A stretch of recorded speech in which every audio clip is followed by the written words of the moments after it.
This is an adult channel. In this video, we'll be reviewing the Starship collection from Eaglemoss, number 176, the Turrelian Starship. It just had a crew of 8. Its length was 560 meters. Multiply that times 3 for feet, approximately. It was in use in the 24th century, and location was the Alpha Quadrant. This is one of the designs I really liked. I like domes in the middle of my ships. There's a good graphic. And it was the plague ship.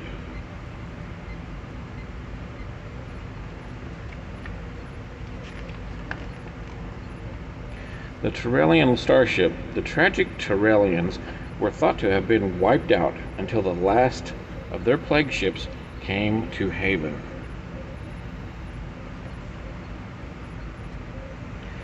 The sight of a Turrelian ship on approach to a planet was always cause for panic, victims of a biological war that left them as carriers of a deadly virus.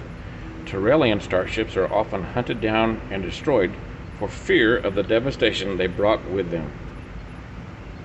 Although the Turrelian ship could carry hundreds, by the time its arrival at haven, the ship's crew had been reduced to 8, the last of the Turrelians.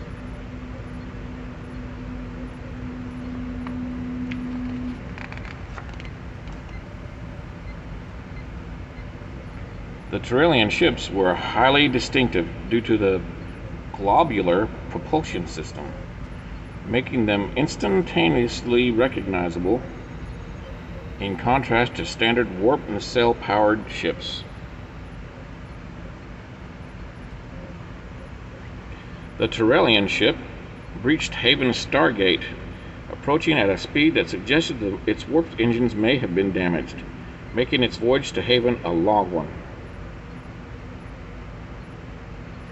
Following the first sight of the Turrelian ship, it would take 13 hours for the ship to reach orbit of Haven. The ship did not respond to hails from the Enterprise, and the ship's first Electrine ordered Picard to act before the Turrelians turned her world into a graveyard. The captain refused to fire on the vessel. With hail still going unanswered, Picard ordered the ship to be caught in the Enterprise's tractor beam, preventing any Turrelians from beaming down to Haven.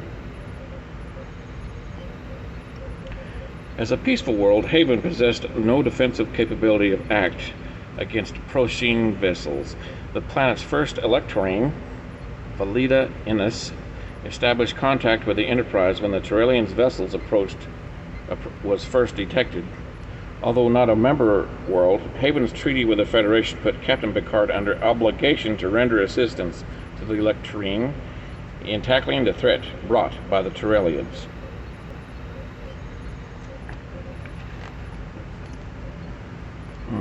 That is a really nice graphic. Forward section, of course, flight deck. Drive section. Propulsion system. Beta Cassius earned the name Haven due to the peaceful planet's supposed mystical ability to mend souls and heal broken hearts. According to Captain Picard, Lieutenant Commander Data stated the legends had no basis in fact, but something brought the Turrelian ship and Wyatt Miller there. Whatever the bond that brought Wyatt and Ariana together, Haven may have played a part. Wyatt Miller took his life in his hands and beamed over to the Turrelian ship. As a virus expert, he felt it was his destiny to help Ariana and fellow Turrelians cure the plague. Dr. Crusher indicated that Turrelia had reached a 20th century level of knowledge, which was advanced enough to create a deadly virus that decimated both opposing forces in the planetary conflict. The Captain's Dilemma. Haven's treaty with the Federation obligated Picard to protect the planet, while Federation policy required they help life forms in need. A policy he felt included the Turrelians, a classic dilemma for the Federation starship captain.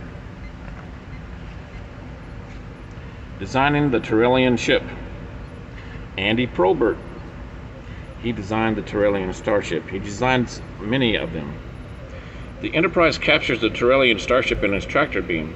Andrew Probert's design for the ship shows its size in comparison to the Enterprise, with the Turrelian ship being close in length to the Federation Starship.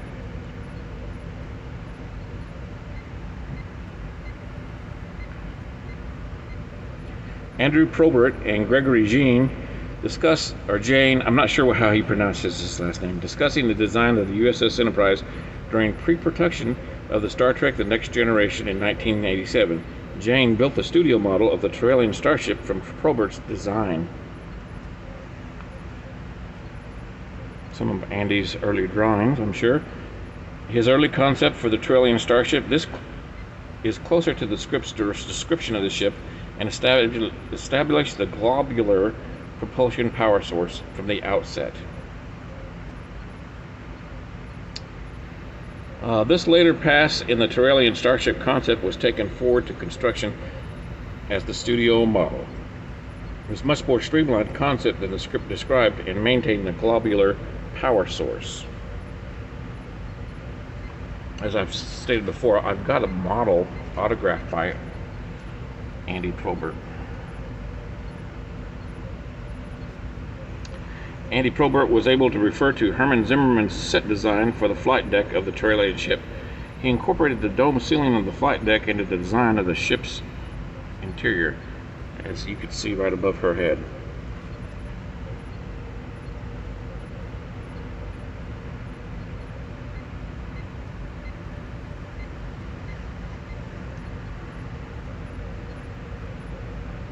Redresses of the Turrelian Starship, left to right: Star Trek The Next Generation Transfigurations, The Game, Deep Space Nine Captive Pursuits, and Voyager Jetrel.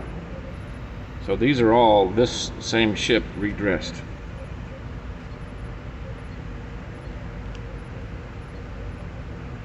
A close-up detail of the studio model of the Turrelian Starship constructed by Gregory Jean in 1987 for Haven.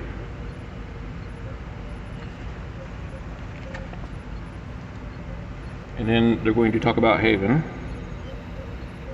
Haven began life as a love beyond time and space, but rewrites by Tracy Torme introduce a much-loved Star Trek character.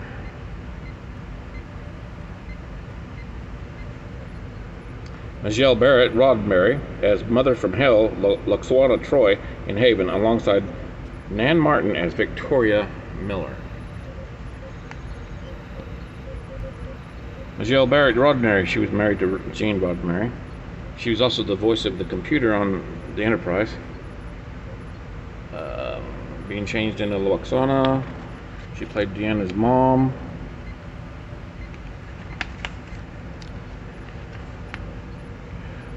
That dude was cool. Data, Brent Spiner, is intrigued by the petty bickering between families while valet, Mr. Halm, his name is Carol Stryken, looks on.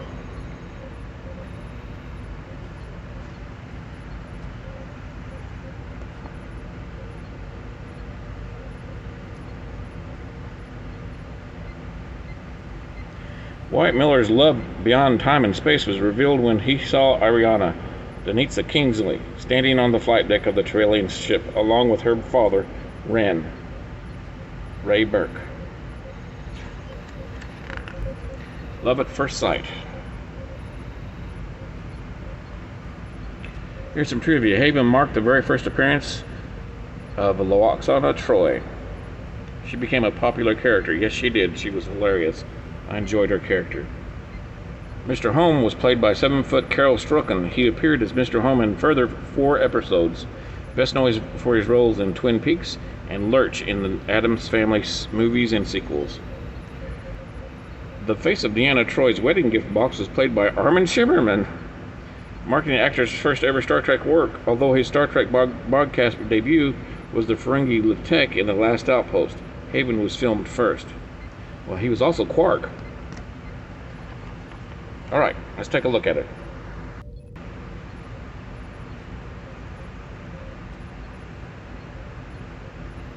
The detail's good, and it's got, I mean, look at that small Aztecing. That is pretty awesome.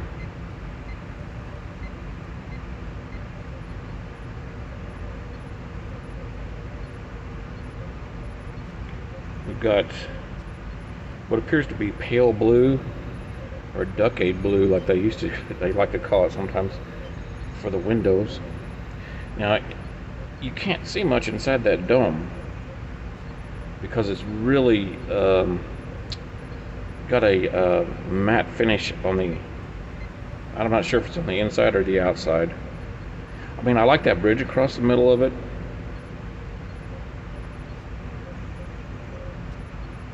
See that seam right there? Now, you can see through the bottom of it. Look at that. You can see through the top okay, but at the bottom it seems to be a little bit clearer.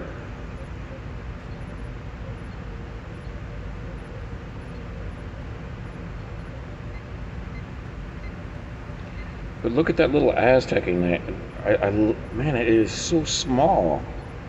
I'm really impressed how their paint apps are most of the time. And as you can see, there's no really rear propulsion coming out the rear due to its unique propulsion design. That it's that dome is their propulsion. The little spots of splashes of red really make it pop, as we say in the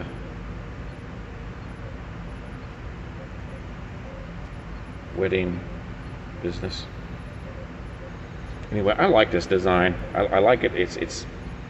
I like domes in the middle of my ship, and I don't know why. But this one looks great, except for that seam. That seam is, I like how the seam that goes along where, you know, there's the contour changes, but the seam is really unsightly right there.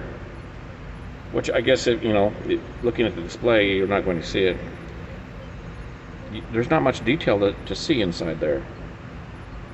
I don't know if I'm going to get to focus it enough inside there. There's something on that. See that round shape right there? I don't know if that's a scuff or molding from the molding or what. You can definitely see through there better from the bottom for some reason. And in the picture you can see little lights along the edge there on the inside. See there? You definitely can't see anything detail like that. But this was a real ship that was really built, you know, not CGI. I like it. Where else are you going to get this? I mean, I designed 3D print models, but it'd take me forever to design this. This is worth it.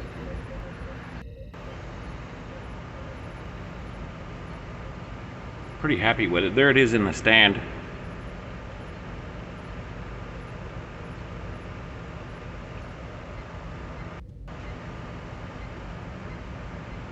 Yeah, it's a pretty nice model.